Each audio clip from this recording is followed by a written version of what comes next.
হরে কৃষ্ণ।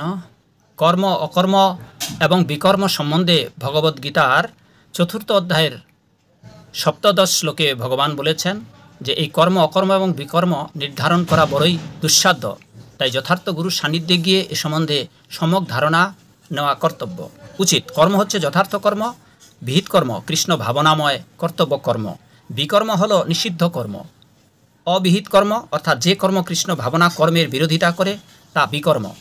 শিল প্রভুপাদের ভাষায় ভক্তি ছাড়া কৃষ্ণ ভাবনা থেকে বিচ্যুত আর যেসব কর্ম তা সবই জীবকে কর্মফলের বন্ধনে আবদ্ধ করে রাখে, তাকে বলা হয় বিকর্ম। আর অকর্ম হচ্ছে কর্মরহিত, কর্মশূন্যতা বা কর্মত্যাগই অকর্ম।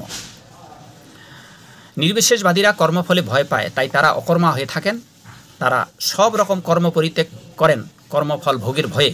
কর্ম করলেই তার ফল পোহাতে হবে, কর্মফল মুক্তির পথ বাধা হয়ে দাঁড়াবে, তাই তারা অকর্ম হয়ে জীবনাতিপাত করেন। কিন্তু ভগবত ভক্ত জানেন তার নিজস্ব কোনো কর্ম নেই, সব কর্মই কৃষ্ণ প্রীত্যর্থে এবং কর্মফল ভগবান গ্রহণ করেন, তাকে কর্মফল ভোগ করতে হয় না। অতএব সমস্ত কর্ম কৃষ্ণে অর্পণ করুন, তবে বন্ধনমুক্ত হয়ে আনন্দে কাটাতে পারবেন। জয় শ্রী প্রভুপাদ। জয় হোক আপনাদের সকলের। হরে কৃষ্ণ।